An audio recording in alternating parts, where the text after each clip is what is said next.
Shalom, selamat pagi saudara-saudara yang dikasihi Tuhan Yesus Kristus. Salam sejahtera buat saudara semua dimanapun saudara berada. Damai sejahtera dan sukacita Allah, sukacita oleh Roh Kudus kiranya senantiasa melimpah dalam hati dan kehidupan saudara semua. Pada hari ini kita akan merenungkan tentang 3 hal yang tanpanya kita tidak bisa hidup. Setiap orang dapat mempunyai suatu hal dalam hidupnya yang ia rasa penting. Ada yang merasa uang adalah segalanya. Tanpa uang ia akan menjadi tidak semangat, stres atau bingung. Ada yang merasa wifi atau koneksi internet adalah yang utama. Kalau tidak ada sambungan atau koneksi internet di gadgetnya, hidup terasa kurang dan tidak bahagia. Ada yang merasa pekerjaan adalah kebutuhan utamanya.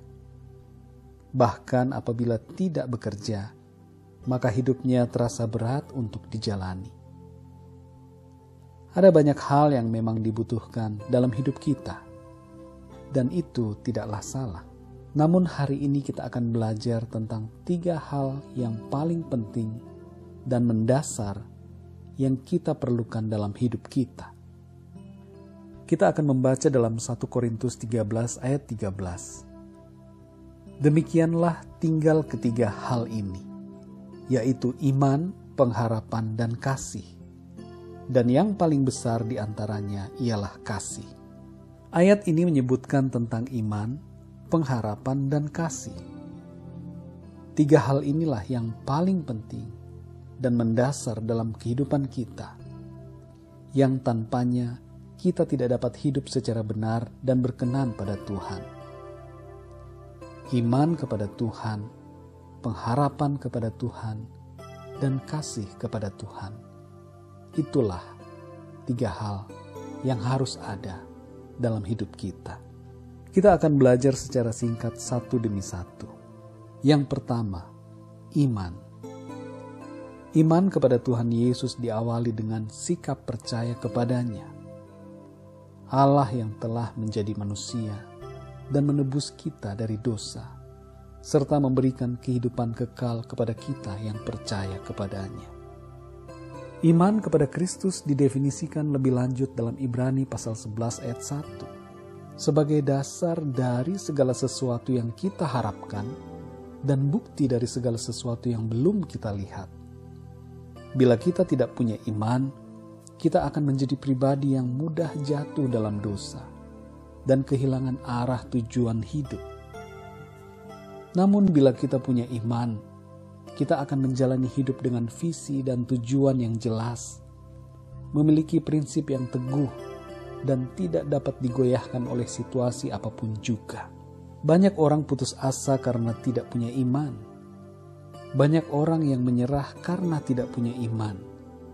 Banyak orang yang korupsi, melakukan berbagai dosa karena tidak punya iman. Banyak orang terjerat gaya hidup materialistis dan begitu tergantung dengan uang dan harta, sehingga bila uang dan harta melayang, mereka menjadi sedih dan putus asa. Saat harta melimpah, mereka terjerat berbagai nafsu dan kesombongan. Itu semua karena tidak punya iman.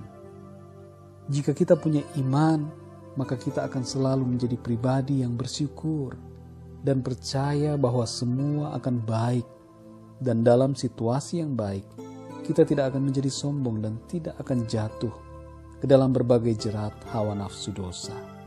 Dalam Ibrani 11 ayat 6 tertulis, tetapi tanpa iman tidak mungkin orang berkenan kepada Allah. Sebab barang siapa berpaling kepada Allah, ia harus percaya bahwa Allah ada dan bahwa Allah memberi upah kepada orang yang sungguh-sungguh mencari Dia. Saudara yang dikasihi Tuhan, kita tidak akan berkenan kepada Tuhan bila kita tidak memiliki iman. Oleh karena itu, milikilah iman yang teguh dalam Tuhan kita, Yesus Kristus. Yang kedua, saudara, pengharapan. Pengharapan merupakan proses penantian terhadap hal-hal yang akan terjadi nanti dalam kehidupan kita manusia. Pengertian nanti menyangkut kehidupan manusia sebelum dan sesudah mati. pengharapan itu selalu berorientasi kepada hal-hal yang akan datang. Pengharapan kita diletakkan pada Yesus Kristus, yang adalah Allah dan Juru Selamat manusia. Kita jangan mendasarkan pengharapan masa depan kita pada usaha, kekuatan, dan kemampuan pribadi manusia. Tetapi selaku orang yang beriman, kita mendasarkan pengharapan kita pada Allah yang hidup, yang bertindak, dan yang campur tangan dalam segala liku-liku hidup kita manusia. Tuhan selalu dan sungguh-sungguh menepati segala janji-janji yang pernah diucapkannya kepada manusia. Roma 5 ayat 5 menyebutkan bahwa pengharapan kita tidak akan mengecewakan. Pengharapan yang dimaksud disebutkan dalam ayat 2 adalah pengharapan untuk menerima kemuliaan Tuhan. Saya akan bacakan secara lengkap Roma 5 ayat 2-5. Oleh Dia, kita juga beroleh jalan masuk oleh iman kepada kasih karunia ini. Di dalam kasih karunia ini kita berdiri dan kita bermegah dalam pengharapan akan menerima kemuliaan Allah. Dan bukan hanya itu saja, kita malah bermegah juga dalam kesengsaraan kita. Karena kita tahu bahwa kesengsaraan itu menimbulkan ketekunan, dan ketekunan menimbulkan tahan uji, dan tahan uji menimbulkan pengharapan. Dan pengharapan tidak mengecewakan, karena kasih Allah telah dicurahkan di dalam hati kita oleh Roh Kudus yang telah dikaruniakan kepada kita. Situasi hidup boleh sulit, tapi kita yang beriman selalu memiliki pengharapan yang kuat, dan itu tidak akan mengecewakan. Tuhan akan menolong kita baik dalam hidup di dunia ini maupun setelah kematian, yaitu dengan memberikan apa yang Ia janjikan kepada kita, kehidupan kekal dalam kerajaan-Nya. Saudara yang dikasihi Tuhan, jangan pernah putus harapan bila menghadapi persoalan, tantangan, kesulitan hidup, sebab pengharapan kita dalam Tuhan Yesus tidak pernah sia-sia.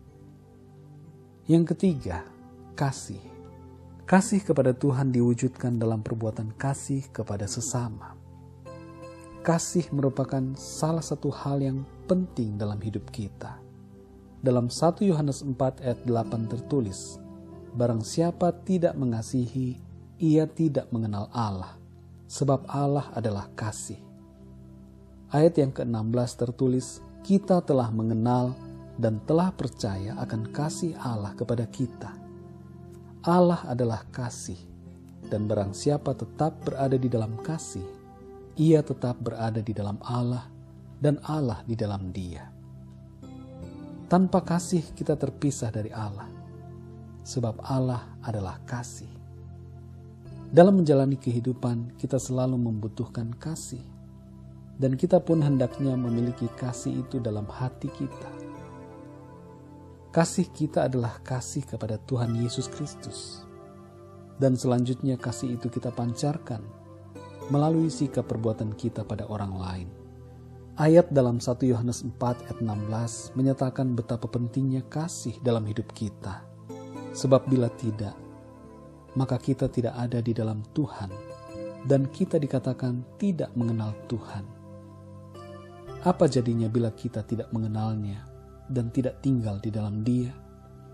Kita pasti akan binasa. Hidup dalam kasih merupakan salah satu hal yang penting bagi setiap orang yang percaya. Kasih akan membawa damai sejahtera dalam rumah tangga kita, keluarga kita, sesama saudara, dan juga dalam masyarakat. Ingatlah bahwa kasih kita adalah kasih kepada Tuhan Yesus. Mengasihi Tuhan berarti siap dan rela berkorban bagi Tuhan. Saudara yang dikasihi Tuhan, marilah kita hidup dalam iman, pengharapan, dan kasih. Tanpa ketiga hal ini, kita sesungguhnya sudah mati ketika kita hidup. Sebab tanpa iman kita tidak berkenan kepadanya. Tanpa pengharapan kita kehilangan semangat. Dan tanpa kasih kita tercampak keluar dari Tuhan. Mari kita bersyukur kepada Tuhan, sebab Dia mengaruniakan kepada kita iman, pengharapan, dan kasih itu. Bukan kita yang terlebih dahulu mengasihi Dia, tapi Allah yang terlebih dahulu mengasihi kita.